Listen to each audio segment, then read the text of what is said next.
In today's world, if you're getting in the self-storage business or looking to expand your self-storage business, you're probably looking at a lot of offering memorandums.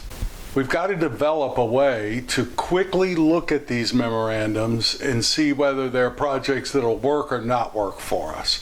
Let me go through what I look at when I'm looking at an offering memorandum in today's world. My name's Mark Helm, and I'm the author of Creating Wealth Through Self-Storage, and I'm the creator of the Self-Storage Quick Start Academy. And what I do is I support the small investor who wants to get in the self-storage business or who wants to grow their self-storage business, strategically do so in a way that creates true wealth and a fulfilling career. And I've never really talked about this, but I thought I'd take just a couple minutes and share with you, when we're looking at an offering memorandum, what are the things we focus on. And I could have just as easily have called this episode Things Not to Look At when you're looking at an offering memorandum, or OM as we'll call them. So one thing we don't look at when we're looking at a quote OM is the cap rate. Because I promise you, whatever cap rate is on that OM, on that package, it's not that. Whatever net operating income minus operating expenses, that is showing up in that OM, your net income is not going to be that. It probably wasn't even the seller's net operating income. Why? Well, because usually what happens is the brokers will look at the numbers, make adjustments, and then they put those numbers in the OM. Just whatever the income and expense numbers are in that OM, just know it isn't that. Therefore, the cap rate's not going to be that. Now, I might organize OMs based on cap rates and look at the higher ones first, but I'm not making any decisions at all on acquisition or not based on what the cap rates are. My cap rate's going to be different. So if you followed me at all and know any of what I teach, the number one thing you do before you even look at an OM is design your business strategy so that you know what you're looking for. You know what type of facility you're either looking to buy or that you want to end up with. You know what your returns are, your cost of money, and you have all those benchmark numbers in place before you ever look at an OM. Otherwise, you have nothing to go on. You just, what does it feel like? Yeah, this looks like a good deal, feels like a good deal, but you'll have no way of knowing. So have that business strategy in place. Everything I'm going to say for the rest of this episode assumes that you have that business strategy in place. So for example, in our business strategy right now, it's to take mom and pop facilities and turn them into quote institutional grade. Therefore, institutional grade is 50,000 square feet or more. So we're looking at facilities that we can buy and make up to 50,000 square feet or more. So I'm looking for expansion land in most cases.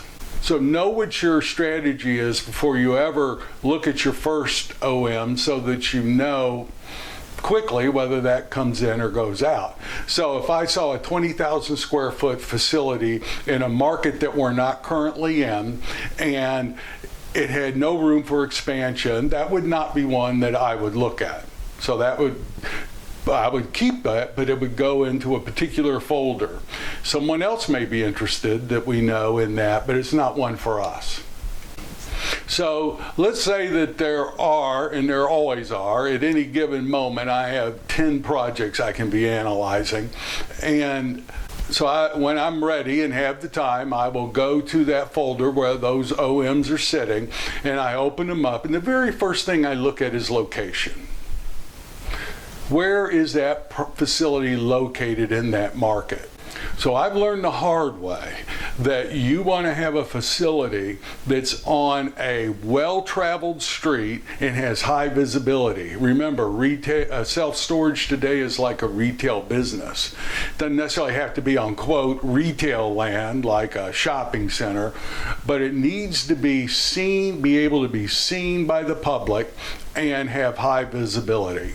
In other words, you don't want to be 2 or 3 turns off of a main road, or you don't want to be buried in a neighborhood, or you don't want to be in an industrial park anymore.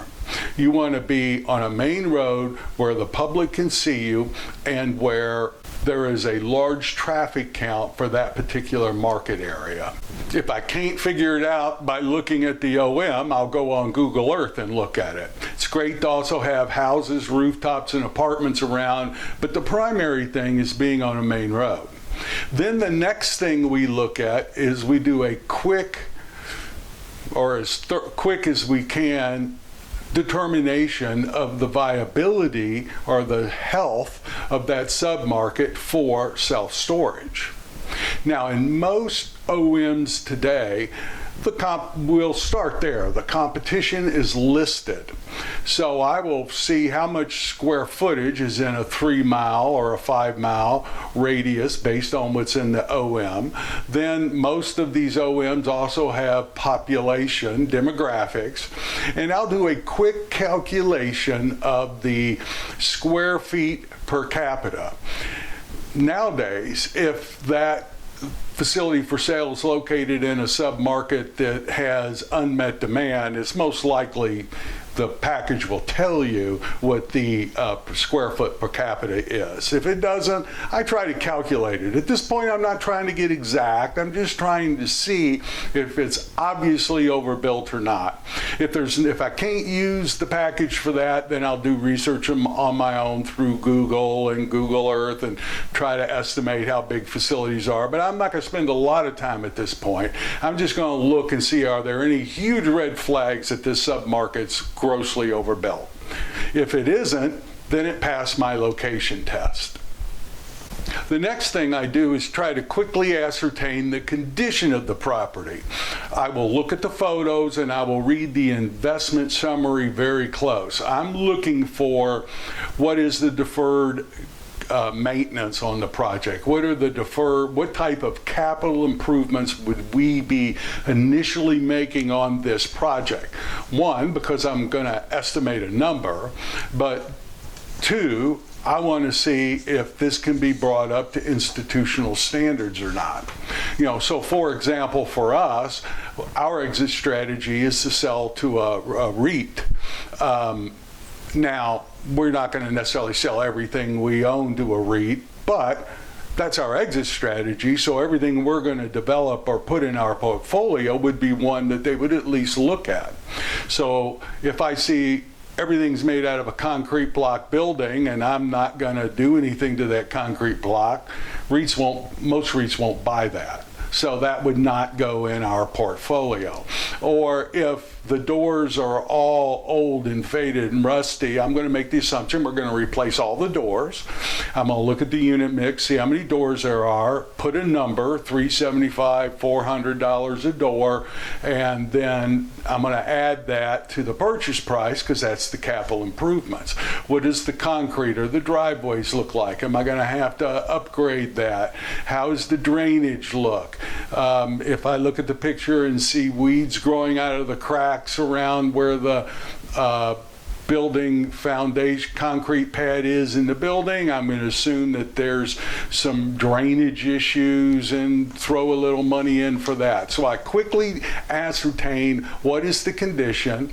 I want to see whether it meets our business strategy, and I'm going to have to quickly estimate at this point a number to use for initial capital improvements. So that's the next thing I do, is look at the condition of the building. Then at that point, the next step is I run a preliminary financial analysis. Now, I'm not going to use this episode to go through how that's done. There'll be a link in the episode, or if you're watching this on YouTube below, that will take you to some training on how to analyze expansions and conversions, or at least the methodology that we use. But that's the next step, is I look at and run the financial analysis. And I'll run it a number of different ways. We'll run it as it is. I'll run it putting in the capital improvements as it is. I'll run it doing an expansion. I might change up the expansion type, more climate control, less. less square footage, more parking. I'll run it a number of different ways at this point.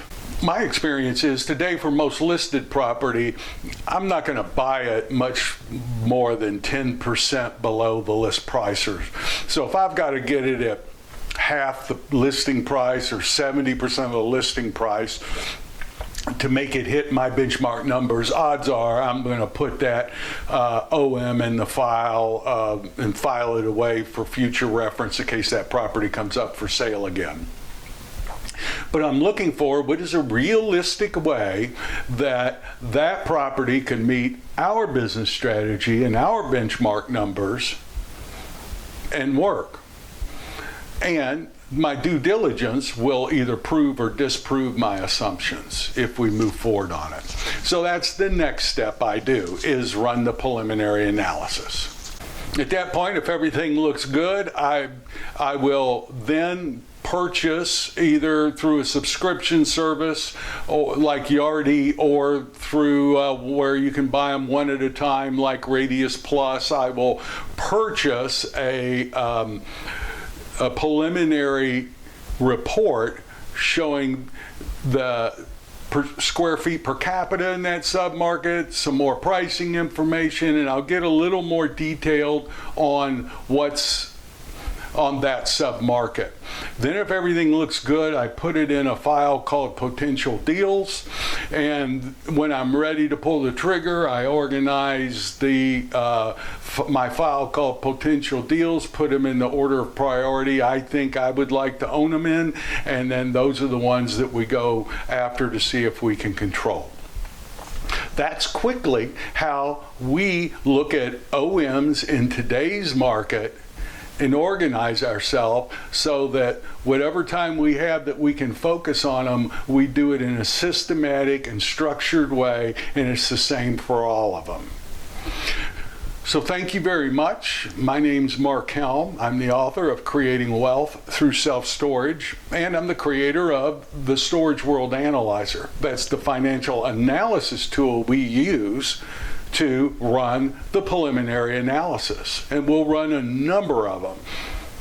And the good news is I don't have to re-enter them, all the details. I'll just change one or two things, save it as the next one, and I can have a complete file of those that I can go back to. If you're using Excel, great. I invite you to look at the Analyzer. It's a much more streamlined and quick to use tool, and I don't tend to have the mistakes on there I have in Excel when I'm doing multiple analysis. I'll find out that I have an incorrect formula, or I left something in I shouldn't have left in. At least for me, I make a lot of mistakes in Excel. The Analyzer solves most of those. So thank you very much. I look forward to being with you next week.